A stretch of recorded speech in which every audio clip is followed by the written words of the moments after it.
Business of Property podcast. I'm Simon. I'm Stuart.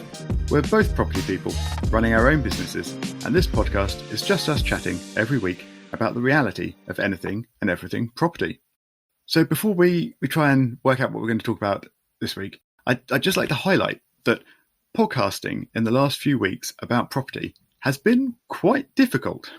Not only did we publish a relatively positive mortgage update a couple of weeks ago, but so did the property podcast. So it's not just us, it's much bigger podcasts as well. And then they also published a mini budget update episode that again sounded generally pretty positive, and then published it on Thursday after 3 days of mortgage companies pulling products and those remaining now being at interest rates much, much higher. So yes, podcasts can unfortunately age badly. And yet, here we are again, recording an episode several days before we're going to publish it. So please accept our apologies in advance for whatever we say being completely out of date by the time you're listening to it. And take this as the sort of advanced notice. I'm not going to record an extra intro to let you know that we're out of date. However, thankfully, this week has been really very quiet in the property market. So despite that warning, I think we'll be perfectly okay, won't we, Stuart? I don't think we've got anything really to talk about. I don't think there's been any news about property in the last week to 10 days. So, maybe we should just talk about our favourite films or, what we ate for dinner last night. I tell you what, I managed to introduce my eldest to Die Hard very recently. And yeah, it stood the test of time really quite well. It's a remarkably old film, but still very enjoyable watching. Good. One of my and he enjoyed it too. One of my favourite first films. So that's a sort of good intro. But of course, we are absolutely taking the Michael because there's been so much to talk about. We actually don't really know where to start. But certainly from my perspective, what's affecting me at the moment is what I can only term as the great disappearance of mortgages at the moment. Indeed. I'll mention some quick stats. So these are stats that I've seen in an article published this morning as we're recording, but they're probably old already and will definitely be old by the time you're listening to this. But they were reporting that over 40% of mortgage products that were available last week are no longer available on the mortgage market. That equates to over 1,600 mortgage products being removed from the market in a week. So there's still over 2,000 available out there, but that is a really, really drastic and rapid reduction in what you can choose when you're taking out mortgages on property. And I don't know what to say about that. It's crazy, isn't it? Well, I tell you what I can say about it. I can say that some banks are doing it, just quite transparently and just removing products. Other banks, I fear, are using other methods to ensure that they don't have to commit to products that were available. And I'll give you my direct experience of this, which is we were looking for a mortgage, buy-to-let mortgage, 75%. We've already had a valuation on it, quite comfortable with the valuation. That's another story to get into about another bank. But the second bank that we went to came up with a reason to not give my company the mortgage. And the broker said to me, I have never seen this reasoning given before. Now, it's something to do with credit rating, rateability, suitability, one of those. But it just said, we do not think this client is suitable for credit and cannot offer him a product. But at the exact same time, removed that mortgage product from its offering portfolio. So call me cynical, but I feel like there was some sort of, there was a back office conspiracy just to say, look, we're not offering this product anymore. So I don't care what you say, just say something. Yeah, quite.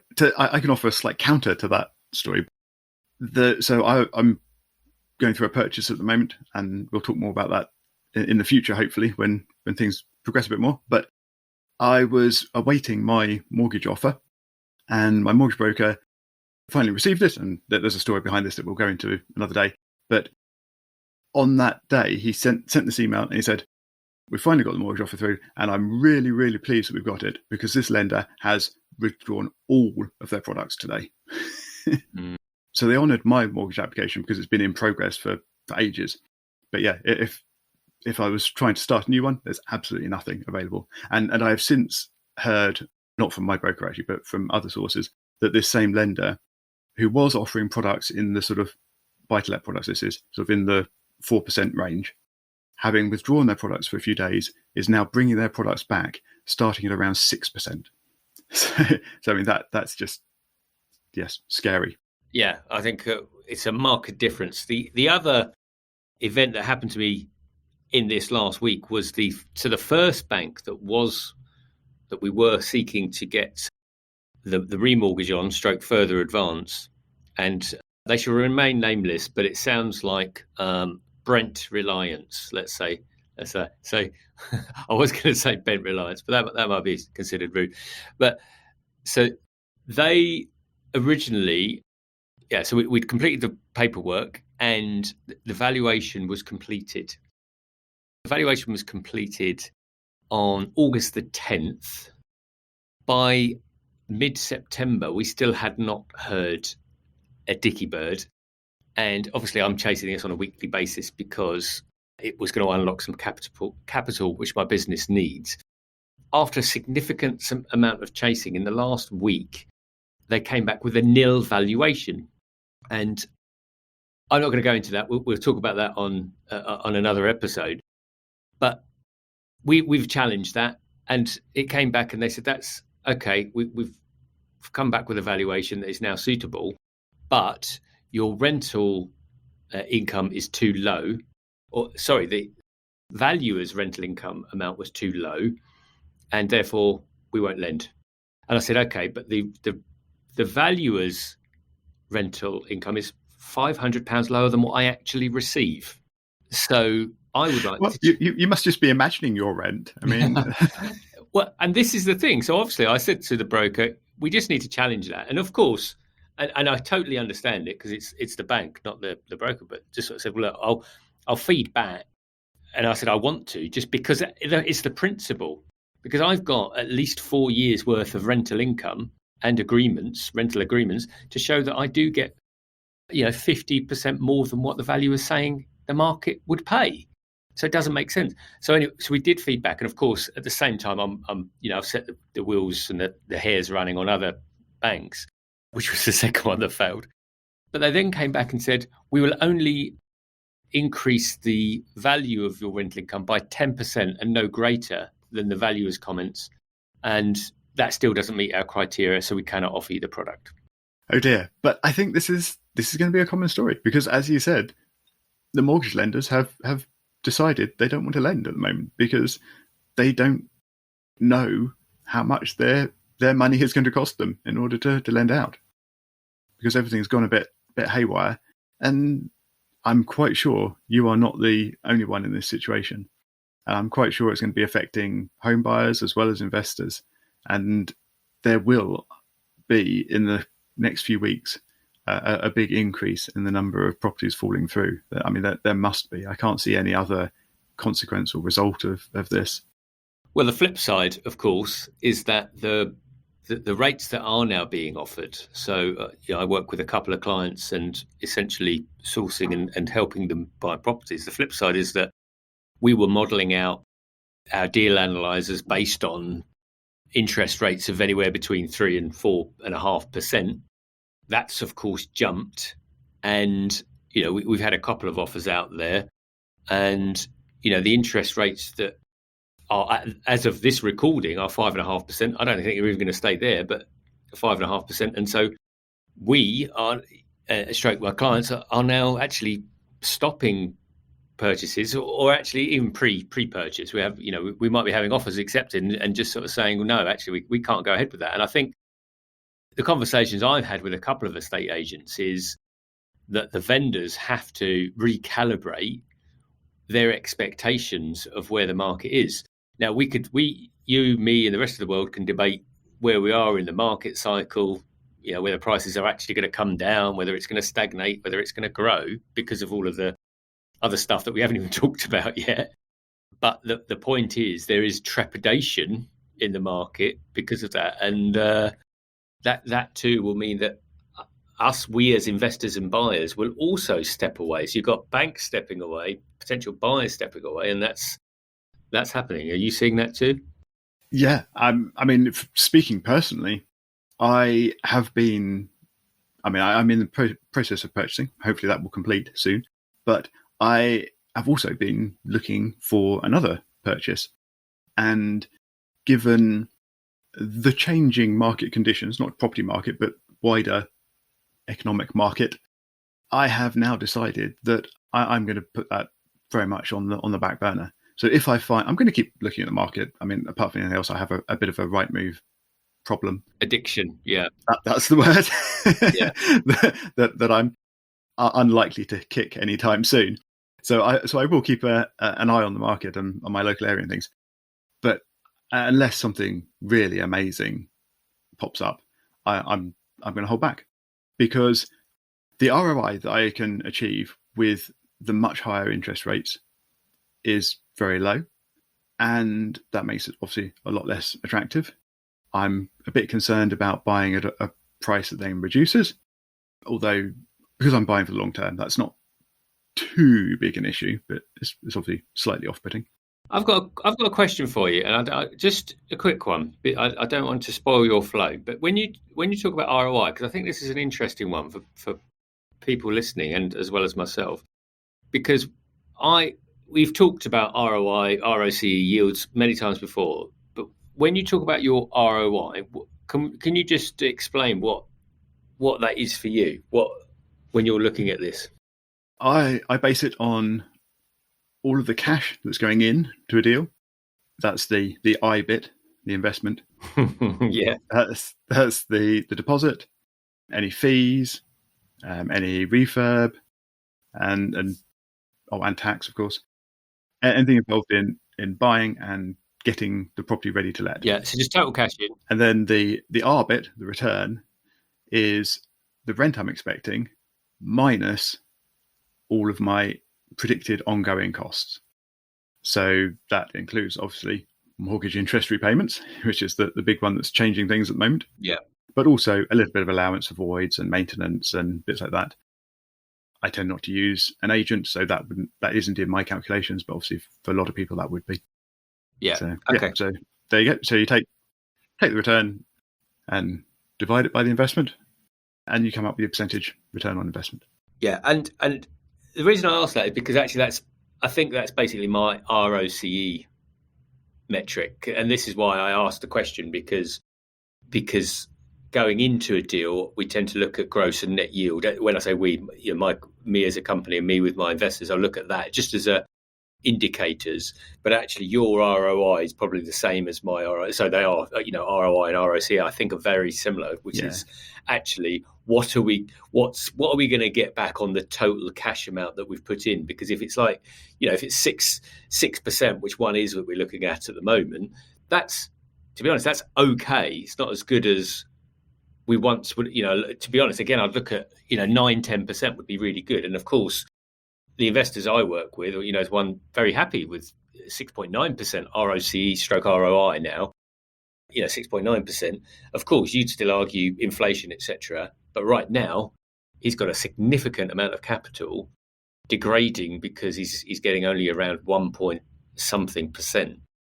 So I just wanted to bring that out, because I think actually that's a good point for anyone else that is at your stage and my stage of developing or looking at projects. Yeah, so you mentioned degrading capital, actually. That's sort of linked to my final point, which is that I have been very worried about having some capital in the bank and the fact that it is degrading. Exactly. But I have kind of decided that for the time being, I'm willing to accept that slight, maybe significant degradation of the capital in order to have a big buffer, a big safety net, because we don't know what's going to happen in the next few months. And I mean, we never know what's going to happen in the next few months, but now it's looking a lot less sturdy than it was a couple of weeks ago. So yeah, I've decided that I want to have that on standby, perhaps to bail out life in general, but probably, hopefully, more likely to take advantage of a really good deal when it crops up. And that's the conversation I have with investors. I mean, you call it, you said safety net as well. But with my investors, I say it's so hard because everything seems paradoxical. Because on the one hand, particularly with the investors I'm working with at the moment, they're saying, where can I put this capital?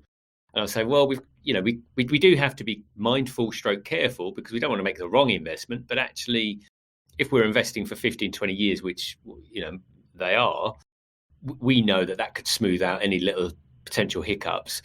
But I said equally, and this is where the paradox comes in. I said equally, it's not a bad thing to have a big pot of cash in the bank if something does happen. So that is the investor dilemma, and of course, it's a wonderful place for someone to be, but it's a dilemma nonetheless, and that's the challenge. That's the dichotomy that investors are facing right now. Yeah, and I mean, I've been fortunate enough to be able to fix most of my investment mortgages in the last few months. Lucky bugger. But I have one that is not coming up for its current fixed expiry until towards the end of next year. And my own home mortgage is also on a fix that expires towards the end of next year. And if rates are where they are at the moment when those things happen, those two, or the interest on those two mortgages, will approximately triple. And I mean, that's a bit scary. I'm looking for the screaming sound effect button on my table, and just where lots of people screaming in anguish button, because that's horrific, isn't it? Exactly. And neither of those mortgages are particularly small. They're mortgages on properties in the southeast of England. They are quite big mortgages. And when you triple the interest on them, it makes some big numbers. And that is partly the safety net bit for me, is that if that really does come to fruition, and perhaps my tenants are also struggling because the world is getting tougher for everyone, and perhaps I have a property that's not producing rent maybe as well, you put all those things together, and I'm going to need to be spending savings just to feed the family. So it is, even for a property investor who is supposedly wealthy because we own properties, life can turn quite rapidly and become difficult. So yeah, I've decided it's time for a bit of a safety net. Yeah, well, I shall put you in touch with Paul Ben, and we will have a group. We'll have a group therapy session. Yes, about how we navigate these uncertain times, as they like to say in the press. Yes, indeed. Right. So let's move on from that quickly then. and speaking of uncertain times, we were going to mention some stats around things that are actually happening in the property market. I will link in the show notes to a graph that's been produced by PATMA. This is from a weekly email on the property market that PATMA produces to subscribers. And it shows that across the whole of England, the number of property price reductions, this is properties for sale, the number of reductions has been steadily increasing over the last few months. And this is based on a percentage of the properties that are currently available. So obviously we know that there have been fewer properties available in the market in the last however long, because there hasn't been enough supply. So this is calculated as a percentage, and you can see that the percentage has been increasing. And it's up to something in the region of 15% of all properties on the market in any given week gets a price reduction. And it'll be interesting to see how that continues over the next few weeks and into months. But we've also pulled up some specific stats on very recent reductions. And we've also compared this to the last year as well. So rather than me talking lots, do you want to go through them a bit, Stuart? Yeah, sure.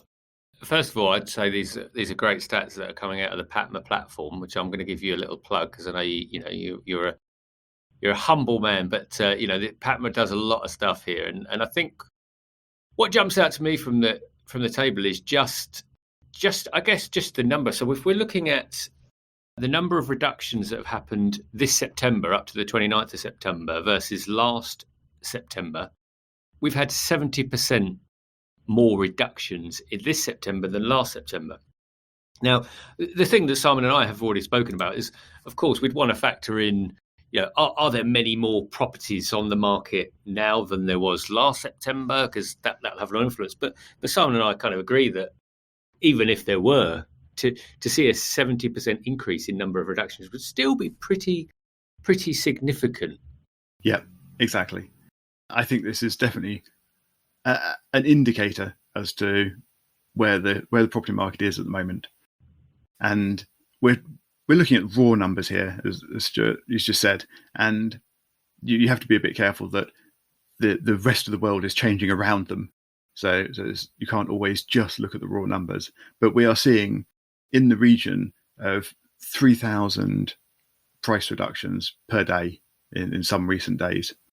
Just sort of a bit below, probably, depending on exactly what you count, but around that mark. And that's quite a big number, especially when you compare it to 2021, when you were generally looking more at 1,000, 1,500 reductions per day. And in September 22, so this September, you can certainly see as the month has progressed, those numbers have been gradually increasing to get up to that sort of 3,000 a day mark.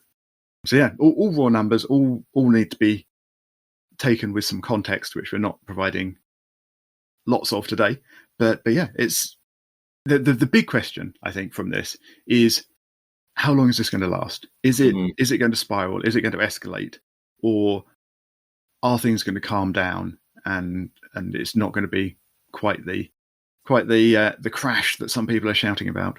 Well, it's the word that sticks out for me is this is an indicator. And as ridiculous as it sounds, but we just don't know what of. Is it an indicator of things to come, or is it just an indicator that that people have been nervous in September, but then it's going to settle down? And I don't want to be one of those sort of commentators as well that says, yeah, but don't forget, we're now coming into Christmas. But we are. So people are going to start thinking about, do I want to sell this before Christmas? Because that's that runway is about to start. Or is this the sign of a wider caution in the market of people thinking we've got to sell this now before the brown stuff hits the fan? So we'll keep an watchful eye, and certainly Simon's tools will keep a watchful eye, and we'll hopefully be able to keep you posted on that as well. Indeed, I'm quite sure this won't be the last time we're speaking about this. But I think for today we are going to stop speaking about it and ask all you fantastic listeners to please let us know your thoughts. Get in touch with us. You can reach us on @bizofproperty, that's BIZ of property, on Twitter. We'd love to get a conversation going there. Or if you want a more private space, you can email us on show@thebusinessofproperty.com. And thebusinessofproperty.com is also where you can find show notes with links and a graph and things that I've mentioned today, and all our past episodes. So Stuart and I will talk to you again next week.